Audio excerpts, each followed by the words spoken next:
Кыргыз Республикасынын президенттигине болгон үгүт иштери жыйынтыкталып, шайлоого жана башкаруу формасын тандоого саналуу күндөр калды. Кыргызстандыктардын тилеги бир: гүлдөгөн Кыргызстанга ээ болуу, бакубат турмуш жана коопсуздугу сакталган өлкөдө жашоо.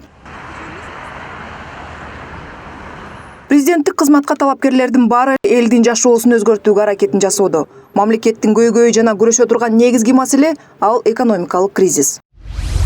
Мен кимиси жеңиште утуп чыкпасын, калгандардын бардыгын ийри отуруп түз кеңешүүгө чогултуу керек деп ойлойм. Ар бирибиздин ар кандай өзгөчөлүктөрүбүз бар. Ортого сала турчу пайдалуу кеңештер жана идеялар арбын. Биз өлкөдөгү саясий кырдаалды турукташтыруу үчүн саясий ымалага келишибиз керек.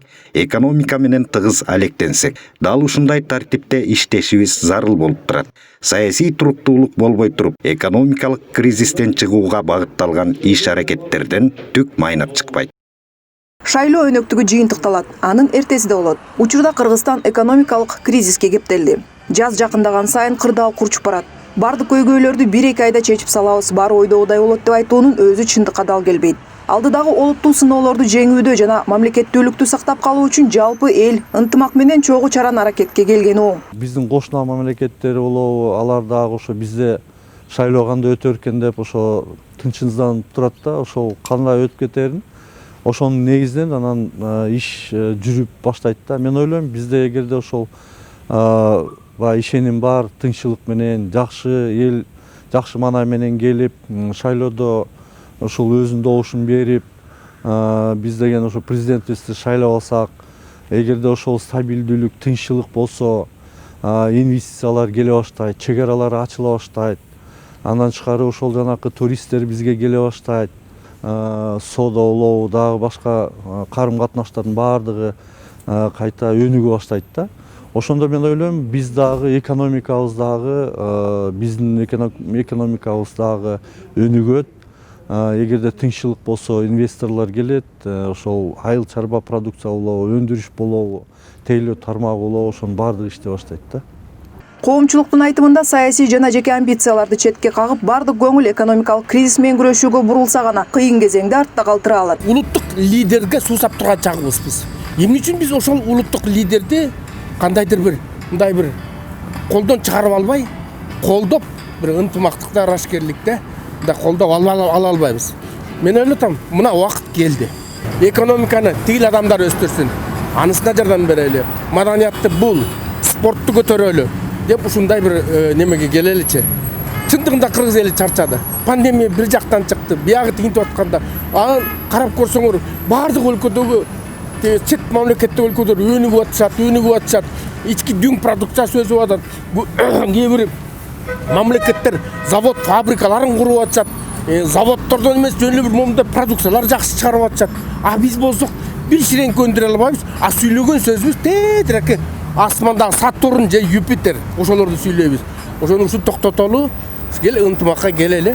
Жарандык позициясы да бир жолу айтам. Бир өзүбүздүн көрсөтүп, бир жакшы бир маанайда ошо президенттик шайлоону өткөрүп алалы.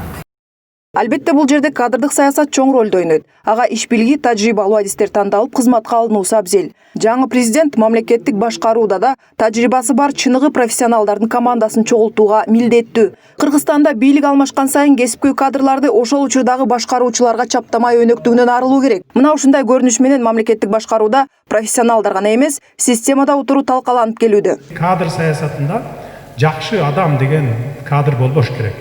Жакшы адис деген кадр болуш керек. Ана менин таанышым, тууганым деген дагы кадр болбош керек. Мына биз ошону түп тамырынан жок кылалы деп атабыз. Мен дагы өзүмдүн выступленияларымда айтып атам сиздерге, көрүп атасыздар. Мындан ары мейли министрдин баласы болобу, мейли жөнөкөй адамдынбы, акимдинби же кетмен чапкан дыйкандын баласы болобу, конкурстук негизде өтүп, кимиси ошол адистик күчтүү адис болсо, кимиси ошол тармакты тартипке сала турган болсо, эгерде башчы болуп барып аткан болсо, мына ошолорду коебуз. Бул биздин негизги принциптерибиздин бири болот мына. Анткени мындай кылбасак, мына карап көрсөңөр, буну эч ким деле танбайт азыр. Министрликтерде, бардык министрликтерде, областтарда, акимчиликтерде, жогорку кеңештин аппараттарында, ылдыйкы жана пол жугучуна чейин же сөзсүз түрдө депутаттын таанышы болот, же министрдин, же губернатордун, же премьер-министр, же президенттин жакындары болот да мына. Биз ушундан кетишибиз керек. Саясий серепчилердин пикири боюнча кесипкөй кадрлар өлкөнүн өнүгүшүнө чоң салым кошот. Мына партиялык мурунку тизмеси боюнча аякта жалаң эле коррупцияда партиянын лидерлери өзүнчө эле бизнес кылып алып эле коррупциялык бизнес негизи акча чогултуп миллион долларга чейин барып негизи баягы эле элдер өтүп атат да. А эле мына ошон үчүн наначык болуп атат да. Мурункудай саясий оюн болуп коррупцияга малынган эски саясатчылар да айтып атат. Уже болбойт да. Азыр мына ушу окуядан кийин негизи 5 октябрь түшүнүп атабыз.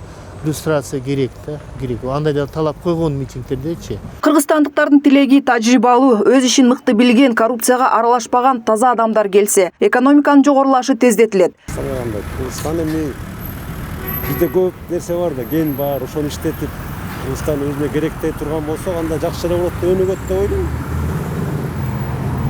Өзүнүн ордун өзүнө эле жумшаса өнүгөт деп ойлойм. Мен жүрөгүм ошол Садыр Жапаровду тандап жатат, ошон үчүн Садыр Жапаровду. Экономикабыз деле начар болуп атат, просто ар ким өзүн ойлошот да бул жерде чоңдорчу. Ошон үчүн эме болот дейм да. Ошон үчүн биримдикте баардыгы эл үчүн аракет кылыш керек. Эми эл үчүн иштейбиз дегенден кийин эл үчүн аракет кылыш керек. Ошондо эл ишенет да баардыгына. Акыркы 30 жылда бир муун өсүп жетилди. Бул аралыкта бийликтин коомчулуктан бир топ алыстап, чыныгы жашоо жакыр бойдон уланып келе жатканы менен кабары жок болгон. Белчесинен кризиске баткан эл 3 жолу төңкөрүш жасап, бийликти оодарып түштү. Ал да сабак болбоду.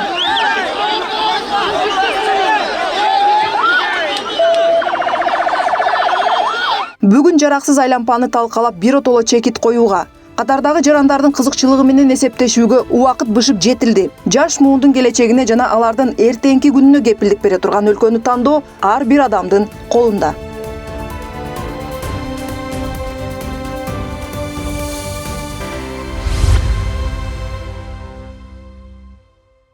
Республика боюнча бир эле кишинин аты чыгып келатат. Бул элдин арасынан чыккан кишини колдогондо кимди колдойбуз? Кыз тамчылыкты, үстемчиликтин баарын көрүп келдик. Дыйкан чарбада иштедим. Мына 95-жылдан бери бизге жардам эчтеке болгон эмес. Эми дыйканды карабаса нан жок болот. Ошо биринчи очередь дыйкандарды карасын деп айтат элем. Ойлогон ою элдиге кызмат кылам дегени, бул келечекке кызмат кылам дегени болуп атат да. Ошондуктан биз ушунду каалап атабыз. Алланын буйругу менен келген иш муну бар. Муну сиздин экөөңүздүн колуңуздан келбейт. Эми элдин баары ушул кишини жактырып атат. Мен ойлойм, Алла Тааланын жардамы менен элдер бул кишини шайлап жиберет го деген ойдобуз. Садыр Жапаров эмеден чыгары менен өсүнчө радикальный бир иштерди жасап атат. Биз ишенип атабыз. Ошон үчүн кыргыз элин ушундай кризистен алып чыгат го деп, коррупциялар менен аябыз күрөшөт го деп, эгерде ушундай да күрөшүп отурса, кыргыз эли бутуна туруп, келечеги кең болот деп ойлойм. Ошон үчүн мен Садыр Жапаровду колдоп келдим ошондо. Элди нааразы кылбай иштеп кетсе, бизге жакшы эле болот да, жашоосу оң болот. Баарыбыздын тилегибиз ушул Садыр Жапаров бир кыргыз элин ушул жакшы турмушка алып келеби деген ой тилек бар. Жеке менин эмес, жалпы кыргыз элинин ою ушундай. Кудай таалам жаратты, могул бала бизге берди. Кыргызстанды шайлоодон жеңкесе бүт аракет кылат болуш керек. Өлкөбүз чөгүп турган мезгилчи. Ошол мезгилде чөгүп турган мезгилде, экономикабыз сазга батып турган мезгилде ушуну мен көтөрөм деп Садыр Жапаров мына аттанып атат. Биз ошону ишеним көрсөтүп турабыз, үмүт кылып турабыз. Мына кече 10 күн иштеди. 10 күндө Кыргызстанда 30 жыл болбогон ишти жашап койду да. И дагы уланып атат. Жандагы жан жолдоштору улап атат. Мен ушуга курсаммын.